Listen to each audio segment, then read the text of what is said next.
Make this beat. Hey y'all, what's up? Welcome back. We're right back at it. I'm going to be getting into Love and Hiphop Atlanta. I just dropped a review for Married to Medicine LA, so if you haven't seen that, go watch it. But for right now, we got to get into the finale of Love and Hiphop Atlanta. You know, Rona has everything shutting down, so we got a little bit of drama before, everything was shut down. So we're gonna get into it, talk about it. Before we do, you make sure you hit that subscribe button, join the fam, and you like the video while you were at it. If you want to donate to your girl's channel, anything is appreciated. Cash App is in the description box. And I hope everybody's staying safe out here, in these streets. Just because quarantine might technically be over does not mean people are safe, okay? And it's a lot of stupid shit happening, getting shot over not wearing a mask. People, just stop being selfish. It's not that hard to not be selfish and think about other people. This country sometimes just kills me with the privilege that people just really think they have. That's a different video, another rant for another day. Let me not get into it, but let's, chill out and talk about Love and Hip Hop Atlanta, okay? So we see, the news stuff going around. Oh, COVID-19 is taking over Georgia and stuff like that. So shit is starting to slow down. But we see Akbar go into Sierra's shop to get like a little touch up on her wig and stuff like that.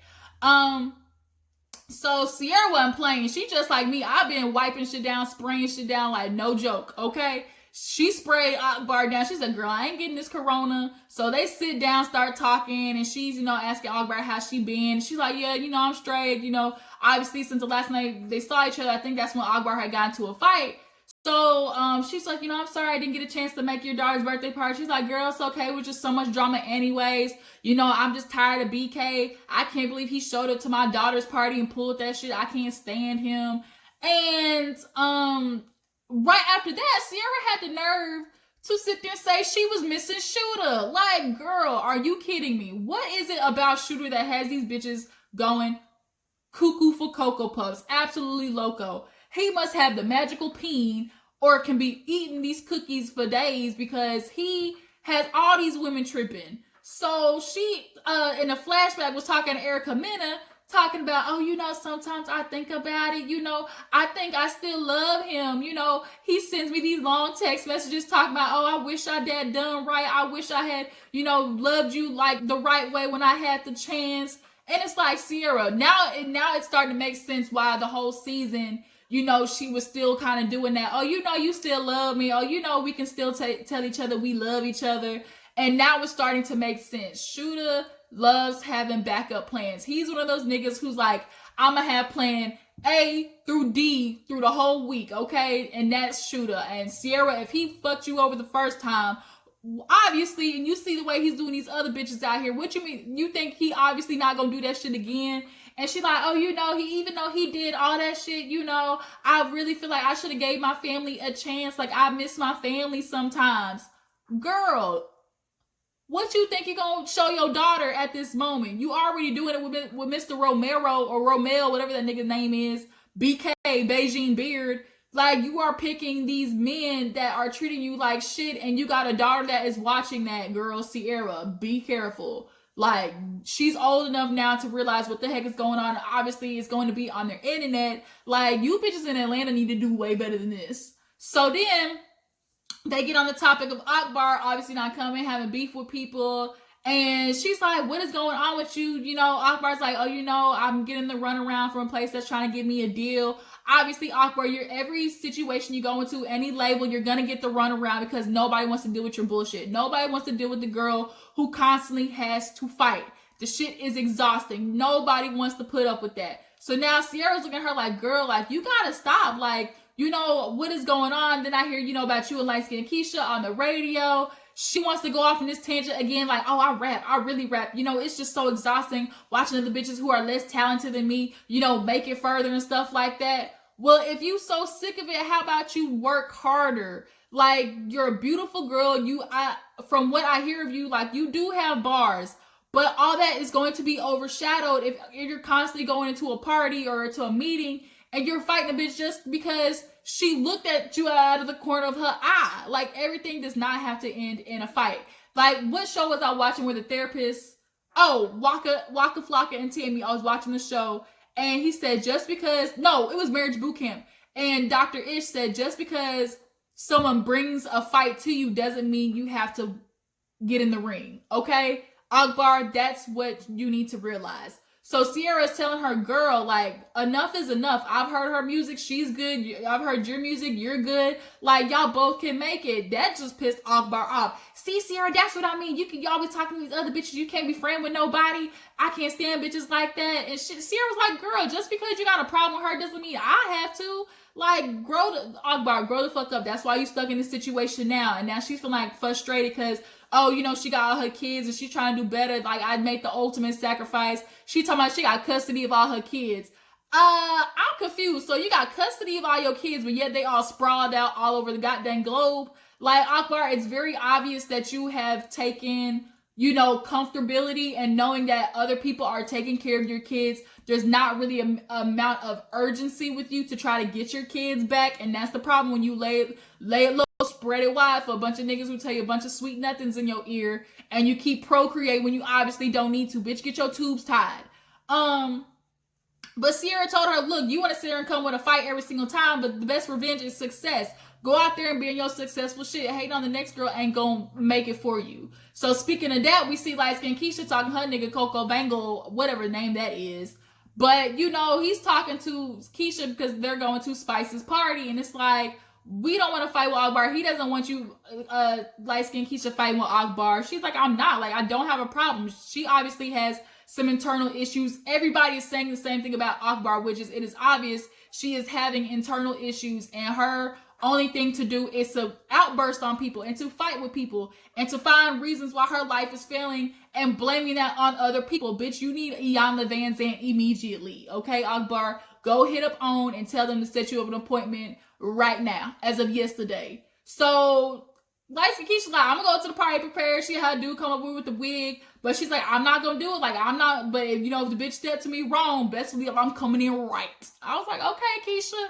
Like, if, you know, Akbar's a big bitch, though, you might have to cut her off at the knees. Like, bitch, I just give you a quick, you know, 1-2 punch her in the gut, and then I just chop her right at the knees. Chop off the knees right there. That's what I would do.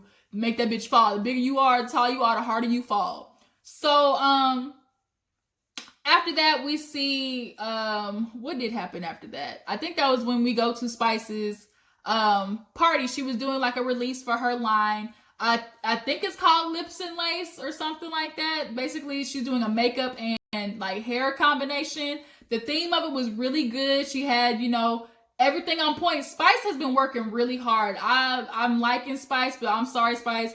Whoever's doing your confessional makeup is fucking up. Okay, that's what needs to be said. Y'all, her makeup, like, it's for some reason, it always seems like it is way too light under her eyes. They're using the wrong concealer color. I don't know what it is, but bitch, it is bad. Especially when you be wearing these bright ass wigs. It is not cute. It's not cute, Spice. So everybody's showing up. It's super pretty. Like, Spice has on this tutu outfit. Everybody's sitting down. We got Alexis Sky, Carly, messy ass coming here looking like the abominable snowman in this jacket.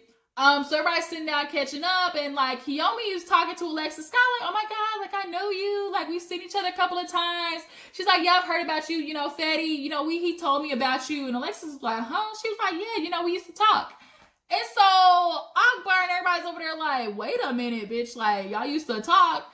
And Alexis in the past probably would have went off, but she's saying, you know, now that doesn't bother her. You know, everybody knows that that's her baby daddy and stuff like that. It's no big issue. And it's like, girl, you still pressed about this nigga. You are so pressed, bitch. You are panini.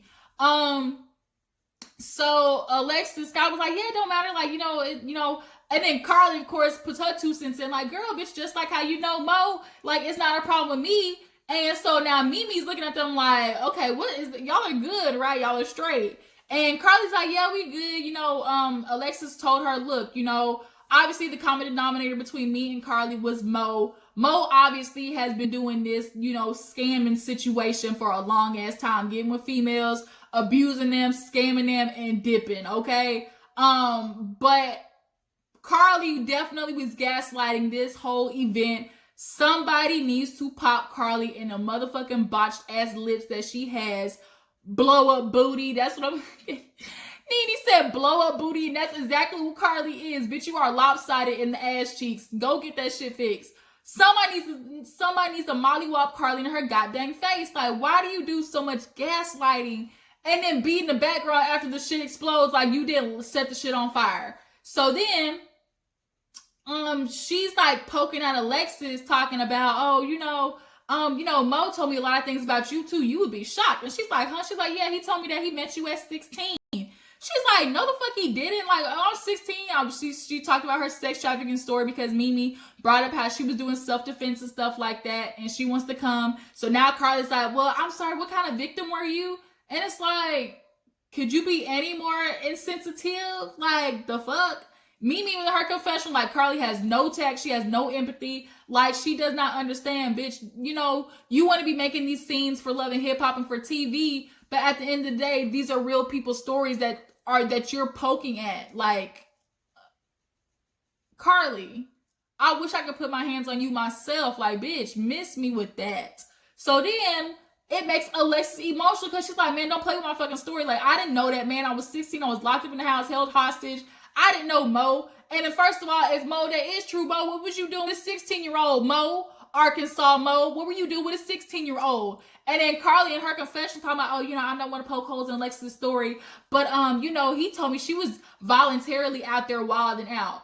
First of all, when you a runaway, Carly, that's what you do. It might be voluntarily, but maybe she was doing that to survive, okay? And most of the times, women who do get sexually assaulted, raped, or molested, they tend to be sexually out there because their mind has been trained to think that's all I got for people is to be sexually active with them. So Carly, like I said, somebody needs to deck you in the eye.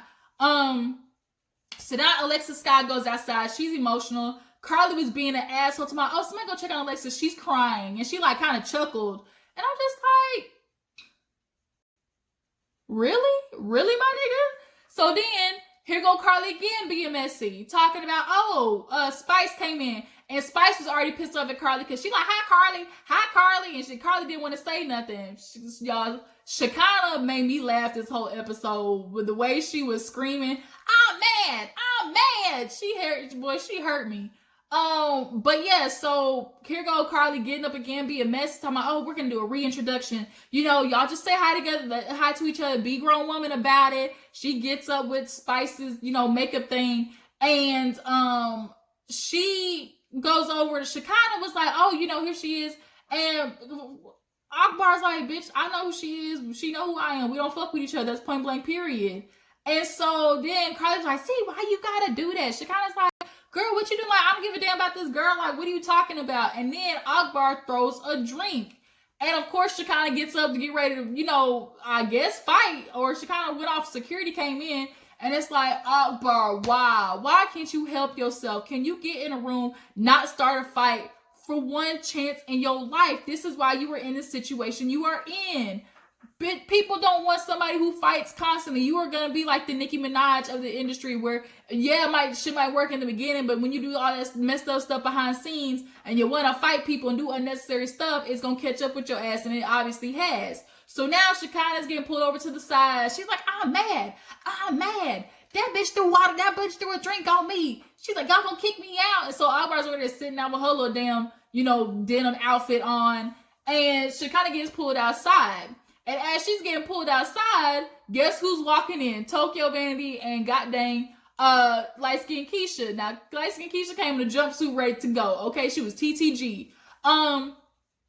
And so she sees Shekinah outside going off. And so now she knows, okay, Akbar's already started. It's time to get popping. I'm on 10. Like, I'm going to be ready when I walk in this bitch, okay? So then Shekinah's still outside telling me, do something about this bitch, Lord. Do something. Jesus, help me, Lord. Like, she's like, I need to get this bitch. She was upset. I need to calm down. So now Spice is annoyed because she's like, Akbar, you promised me. She's like, why are you going to do me like that? Why are you going to do me like that, Akbar? You would never be coming to one of the events again. Like, y'all, she was going off. She said, you promised, Akbar. You promised. No, we're not doing this again. No, my events. I work hard for my career. She was going off. But I ain't gonna lie, y'all. That bitch was, that song was a jam. That was a bop that Spice had. Inches frontin' on you bitches. Like, y'all, that is a bop. And Shaggy was doing her album at that. So then, after, as the song is playing, Keisha and Tokyo come in. twerking and stuff. And Akbar's already like, oh my God, here goes another bitch I don't like, you know. And in the back of my head, it's saying, bitch, you gotta get them before they get, bitch, you gotta get them before they get you. And it's like that thought right there, like, why is everything a fight with you, Akbar? You need to be able to learn how to have a grown-ass conversation with words. So then, after the song goes off, you know, everybody's kind of chilling. And, you know, light-skinned Keisha told everybody saying hi. And it gets to Keisha and Akbar. It's just kind of like, bitch, we already know. So now it's like, Akbar just takes off. She stands up and she tries to swing for Keisha. And Tokyo said, no, bitch, not today. Where you want it? Right here? Okay. Nook, if you bug. Wide up, if you bug. Nook, if you bug. Like, she was ready, okay? Now, between the fight, Tokyo and Akbar, now that right there, that's some pay-per-view shit right there. I will watch that. But security was on it. They got Keisha. They got Tokyo, Akbar, and here goes Spice getting pissed off again. Because she's like, Akbar, I just said... Like, Spice was PO'd. And Akbar over there looking at Mimi like, did she start it, Mimi? And Mimi's like, I don't even know how the hell did we got here. So then they start pulling people outside. Tokyo, Keisha gives her damn Jeep, starts twerking on top of it, you know. And they basically tell security, like, y'all know that bitch gotta go home, right? She ain't safe in these streets of Atlanta. She gonna get got. Akbar's inside trying to blame everybody. They want to get after me. This is what I do. It's always me against the world. And it's like, you just see, she obviously has been through some shit in her life. And Akbar, listen, honey, listen. You can't keep putting that on other people. You have made the decisions in your life to be negative, to be pessimistic, always hate on other bitches, as she kind of said. You hate on people who have more success than you, have more followers than you, have more money than you. You're trying to constantly poke at them. And I think Akbar obviously grew up in the era where when you are rap, you always got to be bad on somebody. You always got to be fight somebody. It's got to be rap beef for it to be legit. And that's not how it goes. Bitch, you honestly shot yourself in the foot because light-skinned Keisha got hits. She's on the billboard. She's on, you know, YouTube with, you know, millions of views. She has a radio song. Had you been nice, bitch, she could have put you on as a feature. Like, and you could have started there. But you obviously always have this insecurity about working with other women, and you really need to fix that, Akbar. So then outside, you see security trying to hop the fence with his big ass. They go see Akbar down the street, okay? Keisha wig coming off, Tokyo try to sneak out the back and get her. Like, they was going at it. The shit was funny. And Akbar, Spice even swung on Akbar. She said, why you keep doing this to me, Akbar? This is my career. I work for this. I work hard for this, you know, these bitches and this and that. And she swung on Akbar. She said, you want to fight? And she walked around and everybody else, Spice was still hopped up on Mountain Dew. She looked at me, you want to fight? You want to fight? Kiyomi was like, hell no, I don't want none of this. So yeah, Spice basically at this point is like, Akbar is done. I'm not inviting her nowhere. Everybody's like, Akbar can't be here. Can't be around this bitch. She's super immature, constantly want to fight. Akbar, this might be your motherfucking last season of Love and Hiphop Atlanta. And you shot yourself in the foot because you clearly need it. You want to claim to be Queen of Atlanta and you still ain't got a motherfucking song on the radio. And how's that possible when your own cousin is Candy fucking Burris, who wrote hits for a living? She's writes hits for a living. You ain't got hooked up with no producer. You ain't got hooked up with no songwriters. Like, what is going on? Obviously, Candy don't see that much in you if she can't even help you out that much. Like, bitch, Akbar, get it together. So then, you know, that's over and we see, you know, everybody shutting down and stuff like that because of COVID. The guys, Scrappy, Shooter, and Kirk, they at the restaurant. And Kirk talking about he's still in debt. So it's hard for him to close the restaurant. Scrap and Shooter end up talking. He's filling them in on the whole Kiyomi and Cheyenne situation. And he's stuck on the fact that Cheyenne admitted that she saw Kiyomi walking out of Scrap's house. So now he thinking, oh man, something going on. She told me with music, but I don't know. We're gonna get what it is, you know. And it's like, nigga, you know they fucked. Like, you know, he went, snacked it up, flipped it, rubbed it down, tossed it, threw it all around the bed. Like, you know that's what he did. Because you and that nigga are exactly the same person. And sorry, buddy, she the pass around. Like, Kiyomi's the pass around right now. She the new light-skinned pretty bitch, and all the niggas want her. So then in the middle of them talking, producers come in and like, look, y'all, we gotta shut down. Like, it's looking like this is the end of the road for Love and Hip Hop. Tell me why Kirk's main concern was, bitch, how we gonna live? I said, nigga, you ain't saved up no money. All these restaurants and clothing stores and shit you got, and being on Love and Hip Hop, like, you ain't got no money in the saving account, nigga. You haven't. How many times you been bailing out your son to the amount that you ain't got no money left? So producers basically looked at him like, nigga, you SOL, you shit out of luck.